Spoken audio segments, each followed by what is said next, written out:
And this last question I'd like to extend to both of you, because the various groups that are in support of both the proponents and the opponents of Measure S across the lines. I recognize that there is a lot of labor on the opposing side. There are mostly homeowners organizations and residential organizations that are supporting the proponents of the measure. There are also environmental groups that are split along, I don't know what lines, quite frankly. If each one of you could describe why it is that you have the support that you have from the environmental groups that you have, and how they mix with the people the other supporters that you have. I'm going to start with the proponents first.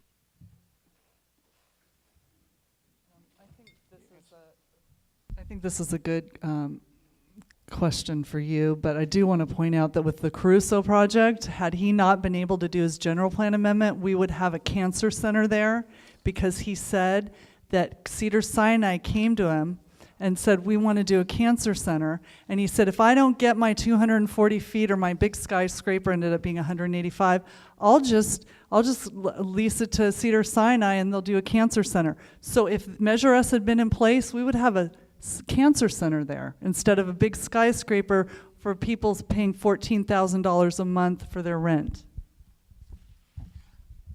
There's a couple of things I want to try to get in the little bit of time we have left on this one, which is, yes, there's a lot of organizations that are environmental organizations that are supporting us, like the Mountains Recreation and Conservation Authority, the Progressive Democrats of the Santa Monica Mountains, the Los Angeles Audubon Society, and on and on and on and on and on, because they're afraid that developers are going to come in and do exactly what a developer wants to do right here in Benedict Canyon.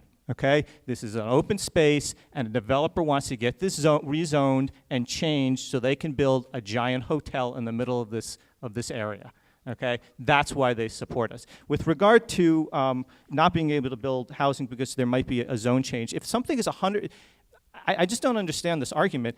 I mean, you guys do wonderful work. You do mostly 100% affordable housing, and you have projects that would not have been affected by Measure S, and yet you keep saying over and over again, it's a ban, it's a ban, it's a ban. If it's 100% affordable and it needs a zone change, you can get it. So again, it's a little disingenuous to keep saying that it's a ban. It's not a ban, and if you're doing 100% affordable, you can build it. There's no problem with zone changes. If you would, please. You have 2 minutes. This is probably the broadest coalition that we've been a part of, opposing Measure S. The faith community, 9 of our city council members and our mayor, affordable housing developers, labor. This is a very broad coalition because it's understood that the impact is too broad.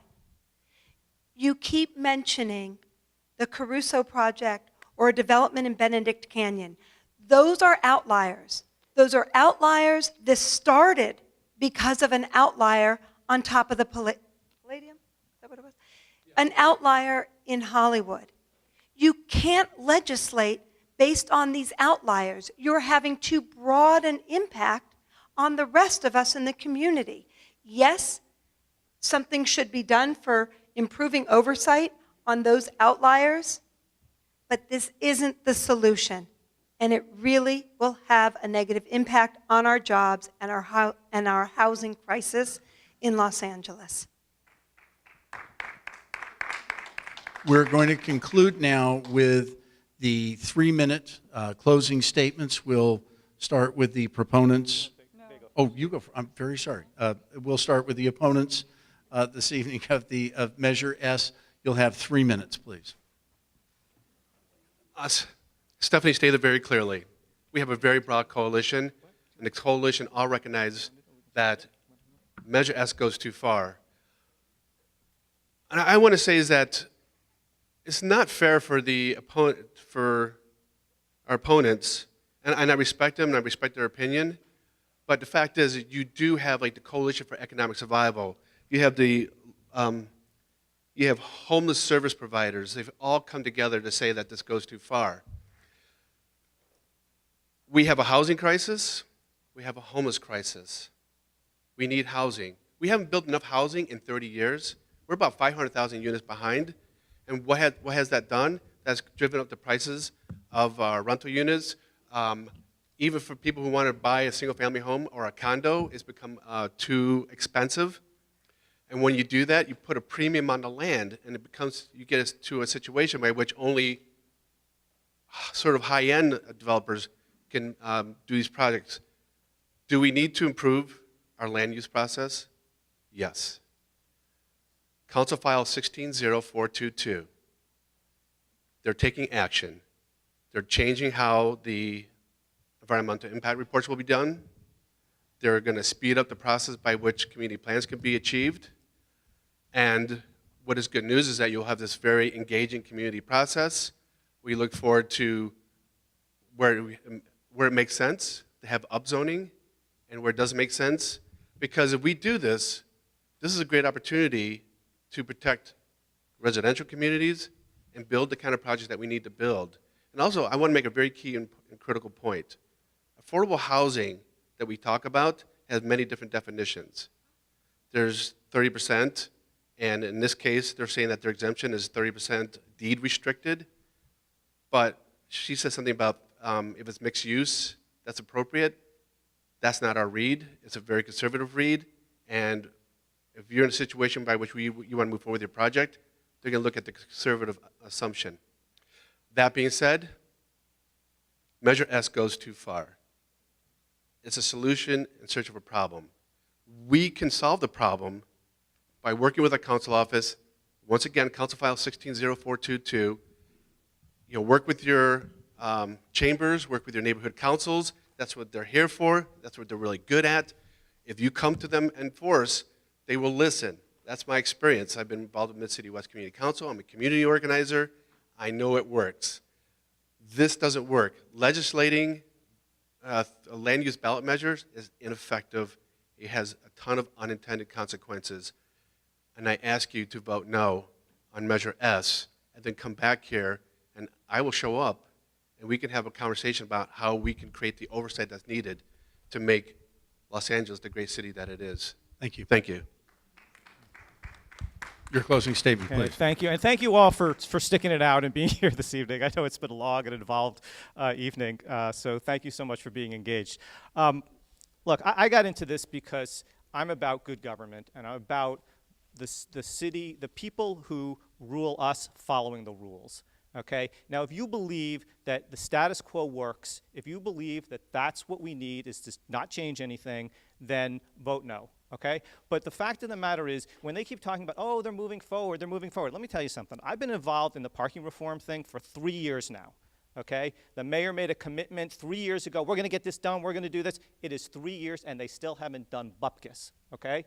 And let me tell you, you cannot trust the elected officials when they say they're going to change it, they're going to get it done. Look, David Rue's proposal, all well and good. I know David, I like David, I helped him get elected. Okay? But let me say this. The proposal does not do what it's proposed to do because it's very minor, and they're already talking about how to get around it and how they're not going to be able to follow it and how you can't restrict people's speech and all this other kind of stuff. The way you prevent them giving out favors for campaign contributions, there's no bag of money under the table. It's just sort of a very soft kind of thing. The way you prevent that is to prevent them from giving out the favor in the first place. Then who cares how much money they give to them and to their favorite charities? Because there's nothing they can do for them. But that's the way you prevent these problems from happening.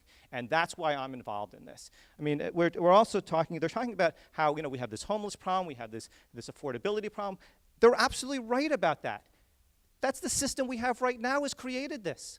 And to think that we should just let the system go, let's keep doing the same thing over and over and over again. You know what they say about doing the same thing over and over again and expecting different results, right? So the fact of the matter is, on the 7th of March, you have a decision to make. Do you want it to be business as usual at City Hall, or do you want to stand up and make a claim to getting back the power that the citizens of this city are supposed to have? Let me tell you what happens if we don't pass this. You're going to send a message to City Hall that you don't care, that they can do whatever they want, they can give out whatever favors they want, and it's going to be It's going to be hell to pay on our neighborhoods and the rest of the city on our open spaces, because they're going to know that you guys didn't care enough to make changes. So what we need to do is we need to get out there and we need to tell people about this measure, and we need to give City Hall a message. And that message is, we're mad as hell and we're not going to take it anymore.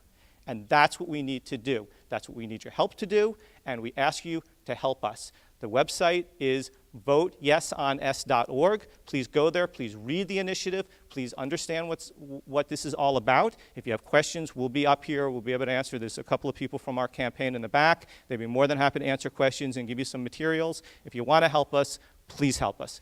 Thank you very much for coming out. And thank you. Thank you. Thank all of you. I hope that you found this evening's in-depth discussion of the facts and around your vote, which you're going to be casting with regard to Measure S enlightening. I want to again thank the volunteers who helped us. Again, I want to recognize the West Valley Neighborhood Council, the Woodland Hills Warner Center Neighborhood Council, the Canoga Park Neighborhood Council, the West Valley Warner Center Chamber of Commerce, the West Valley, the West Hills Canoga Park Chamber of Commerce, and I want to thank those of you who came to speak with us this evening. Let's give our panelists a big round of applause. You have a decision to make on March 7th, so please get out and vote. Thank you very much, and good night from El Camino Real Charter High School in Woodland Hills. Thank you. I have a question. If we pass